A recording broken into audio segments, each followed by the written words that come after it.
കാണുന്നത് എന്താ, ഏറ്റവും അവസാനം വന്ന ആ ഒരു ആരോപണം അതിനെ ഒരു സ്ട്രോമാനായി മാറ്റിക്കൊണ്ട് അത് കഴമ്പില്ലാത്തതാണ് എന്ന് പ്രൂവ് ചെയ്യുന്നതിലൂടെ നമ്മൾ എന്താണ് ഇവിടെ സ്ഥാപിച്ചെടുക്കുവാൻ ശ്രമിക്കുന്നത്? ഇക്കഴിഞ്ഞ രണ്ടാം തുടർഭരണം തൊട്ടുള്ള അതിനു മുമ്പുള്ള 5 വർഷക്കാലവും നമ്മളെല്ലാം പരിശോധിക്കുകയാണെങ്കിൽ നമ്മുടെ ഇടതു സർക്കാർ അഴിമതിയൊന്നും നടത്തിയിട്ടില്ല എന്നാണോ നമ്മൾ പറഞ്ഞു വയ്ക്കാൻ ശ്രമിക്കുന്നത്? അങ്ങനെ ഒരിക്കലും നമുക്ക് യാതൊരു രീതിയിലുള്ള ഒരു വിധിയെഴുത്തിലേക്കും കടന്നു ചെല്ലുവാൻ കഴിയില്ല. കാരണം എന്താണ്? സ്വർണ്ണക്കടത്തിന്റെ കാലം തൊട്ട് ഇപ്പം നമുക്കറിയാം, സ്വപ്ന സുരേഷ് വളരെ വേണ്ടപ്പെട്ട ഒരാളായിരുന്നു കേരള സർക്കാരിൻ്റെ.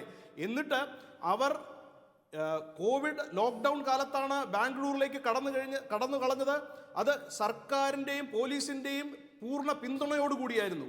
എന്നിട്ട് അവർ ഒരു ശബ്ദരേഖ വരെ ഇറക്കുകയുണ്ടായി, മുഖ്യമന്ത്രിയെ വേട്ടയാടരുത് എന്നൊക്കെ. പിന്നീട് സ്വപ്ന സുരേഷ് മുഖ്യമന്ത്രിക്കെതിരെയും കുടുംബത്തിനെതിരെയും വന്ന് എന്തൊക്കെ ആരോപണങ്ങളാണ് ഉന്നയിച്ചത് എന്ന് നമുക്ക് വളരെ വ്യക്തമായിട്ടറിയാം.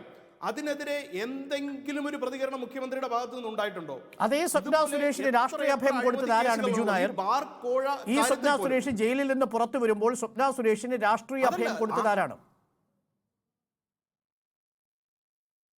രാഷ്ട്രീയ അഭയം ആരും കൊടുത്തിട്ടില്ല. പക്ഷേ സ്വപ്ന സുരേഷിനൊരു ജോലി കൊടുക്കുകയുണ്ടായി. അത് സംഘത്തോട് ചേർന്നുള്ള ഒരു പ്രസ്ഥാനമാണ്. എന്ത് യോഗ്യതയുടെ പുറത്താണ് സ്വപ്ന സുരേഷിന് നിങ്ങൾ യോഗ്യത കൊടുത്തത്? നിങ്ങളുടെ ഏജൻസി തന്നെ സ്വർണം കടത്തി എന്ന് ആരോപിക്കുക മാത്രമല്ല, FIR-ൽ പ്രതി ചേർത്തിരിക്കുന്ന ഒരു കള്ളക്കടത്തുകാരിക്ക് നിങ്ങളുടെ സംഘത്തിലെ ഒരു സ്ഥാപനം ജോലി കൊടുത്തത് എന്ത് യോഗ്യത കണ്ടുകൊണ്ടാണ് ബിജു നായർ? അതിനേക്കാൾ മുമ്പ് നമ്മൾ ചോദിക്കേണ്ടത്, സ്വപ്ന സുരേഷ് എങ്ങനെയാണ് മുഖ്യമന്ത്രിയുടെ വേണ്ടപ്പെട്ട ഒരു പൊസിഷനിലേക്ക് വന്നത്?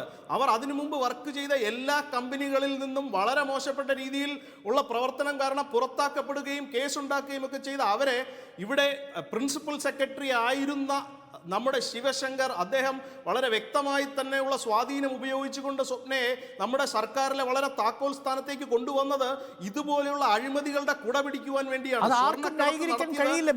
പക്ഷേ അപ്പോഴും ശിവശങ്കറും സ്വപ്ന സുരേഷും തമ്മിലുള്ള ബന്ധത്തിന്, വഴിവിട്ട ബന്ധങ്ങൾക്ക് എങ്ങനെയാണ് മുഖ്യമന്ത്രിയെ നിങ്ങൾ പ്രതിസ്ഥാനത്ത് നിർത്തുക?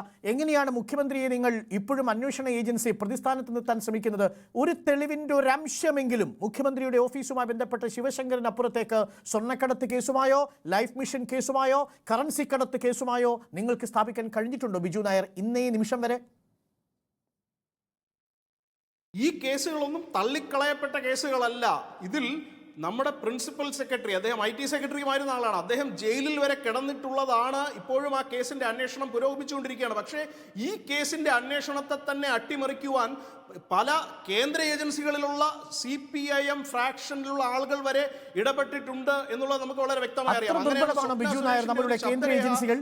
കേരളത്തിലെ CPM പാർട്ടി വിചാരിച്ചാൽ കുലുങ്ങുന്നതാണോ കേരളത്തിലെ അന്വേഷണത്തിൽ വന്നിരിക്കുന്ന CBI-യും NIA-യും ED-യും? അങ്ങനെയല്ല ഞാൻ പറഞ്ഞത് ഒരു കേസ് അന്വേഷണത്തെ അട്ടിമറിക്കുവാൻ ഏതറ്റം വരെയും പോകുവാൻ മടിയില്ലാത്ത ഒരു പറ്റം സഹാക്കൾ ഇന്ന് കേരളത്തിൽ വളരെ വ്യക്തമായി തന്നെ പ്രവർത്തിച്ചുകൊണ്ടിരിക്കുകയാണ്. നമ്മുടെ സെക്രട്ടേറിയറ്റ് തീയിടാൻ പോലും അവർ തയ്യാറായത് നമുക്ക് മുന്നിലുള്ള കാര്യമാണ്. അപ്പോൾ ഒരുപാട് രേഖകൾ ഇവർക്ക് കത്തിക്കുവാനുണ്ട്, ഒളിക്കുവാനുണ്ട്. ഇതൊക്കെ നാട്ടുകാർ ഇപ്പോൾ കേട്ടാ ചിരിക്കും. സെക്രട്ടേറിയറ്റിന് തീയിട്ട വാർത്തയും അവിടെ ഇലക്ട്രിക് സർക്യൂട്ട് എങ്ങനെയാണ് ഷോർട്ട് സർക്യൂട്ടായി വന്നതും എന്നുള്ളതൊക്കെ നമ്മൾ പുറം ലോകം അറിഞ്ഞതാണ്, ചർച്ച ചെയ്തത്. ഞാൻ അതിലേക്കൊന്നും പോകുന്നില്ല, ഇതൊരു തമാശ ചർച്ചയാക്കാൻ ഞാൻ ഉദ്ദേശിക്കുന്നില്ല. പക്ഷേ വളരെ പ്രധാനപ്പെട്ട കാര്യം, ഈ തെരഞ്ഞെടുപ്പ് കാലത്ത് കേട്ട ഒരുപാട് വിവാദങ്ങൾക്ക് ഇപ്പോൾ ഒരു തുമ്പുമില്ലാത്ത അവസ്ഥ എത്തിയിരിക്കുന്നു എന്ന് മാത്രമല്ല, വിവാദങ്ങൾ ഉന്നയിച്ചവരെ പൊടിയിട്ട് കണ്ടുപിടിക്കാൻ പോലും കഴിയാത്തൊരു സാഹചര്യമുണ്ട്. ഞാൻ